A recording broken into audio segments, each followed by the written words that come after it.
Connor had been working as a 911 operator for years. But every shift left new cracks in him. He was used to screams, to stupid pranks, to panic, to breakdowns. But not to the heavy feeling that came after that strange call from a girl. Back then he didn't know what her voice really was. Almost like a warning. Her questions about travel permits, state of emergency, closed highways. It all sounded like nonsense. But her voice was too real. Too clear.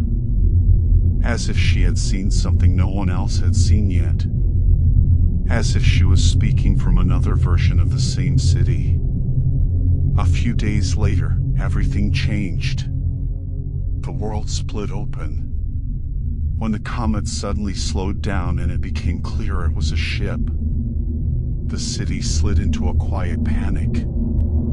And when it landed in the abandoned fields just a few miles away, that panic spread through the streets like wildfire. Crowds of UFO fans ran toward history, with posters and silly t-shirts. But there was no celebration. When the landing capsule opened, and the first 4 beings stepped out, people near the perimeter, protesters, activists, curious bystanders, were still trying to greet them, holding signs, shouting words of welcome. But the moment the creatures moved closer, everything turned into a massacre. They moved in sharp, jerking motions, like giant walking insects.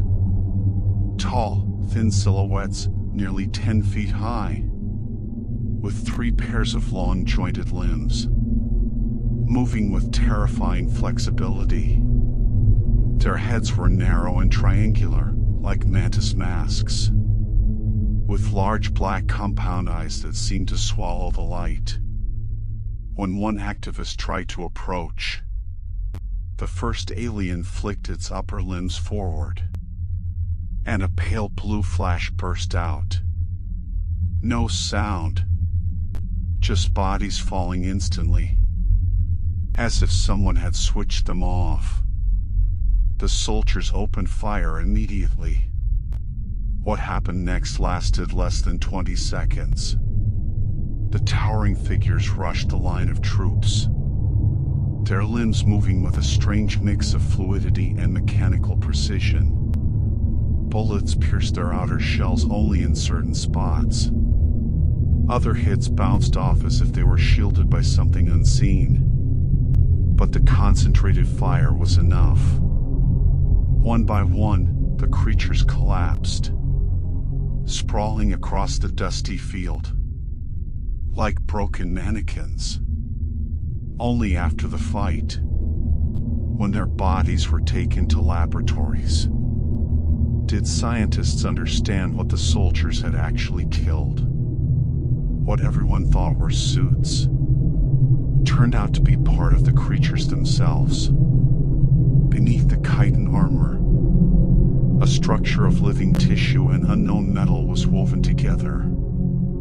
A biomechanical exoskeleton, part organic, part something else, with a metal no Earth science had ever documented. The metal reacted to tools, bending slightly like muscle, immune to heat, cutting, drilling. Even lasers left only a dim mark. And without that armor, the creatures wouldn't survive even a few minutes. Earth's atmosphere was toxic to their soft inner organs. And water. Water dissolved their flesh like acid, turning them into a gelatinous mass.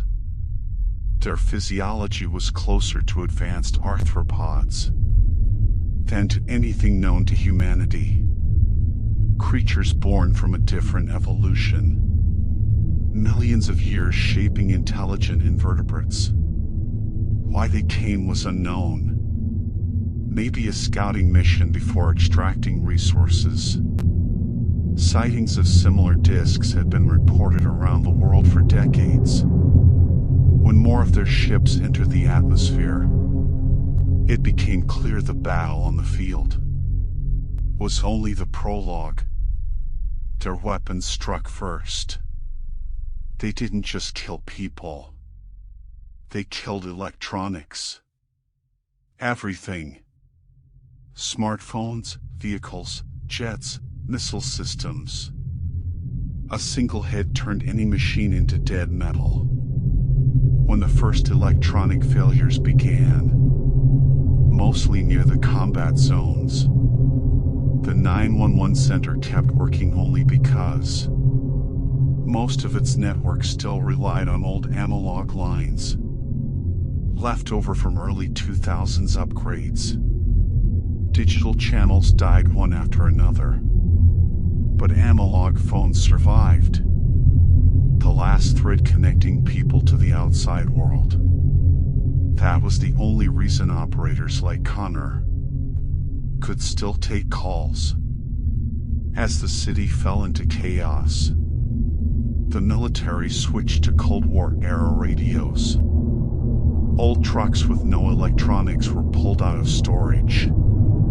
Generators, tube radios, diesel locomotives, anything without microchips became more valuable than gold. Soldiers used paper maps. Orders were shouted, not transmitted. Scouting was done with eyes, not drones. And even that wasn't enough. For ordinary people, life collapsed in less than 48 hours. Supermarket shelves emptied overnight. Crowds fought over water, canned food, batteries. Fistfights broke out at gas stations. Old underground shelters, sealed for decades, were forced open again.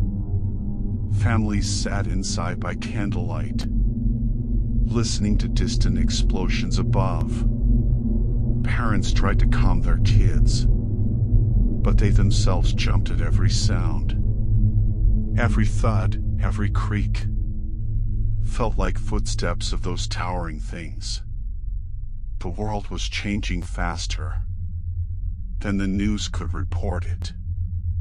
And in the middle of that chaos, the girl called again.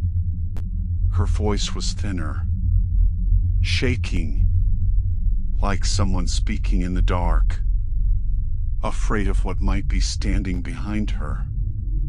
She asked the same kinds of questions. Who would be allowed into shelters? How protective gear would be given out? Which districts would be evacuated first? And again, she asked about things that hadn't happened yet, but did. Just hours later, every word she said was a prophecy, coming true faster than Connor could process it. He waited for her next call, but she never called again. When he told everything to Matt, Matt sighed and said, "Man, after everything we've seen, who wouldn't believe you? But she's not calling back." He paused, because wherever she was calling from, there's no one left alive to make that call now.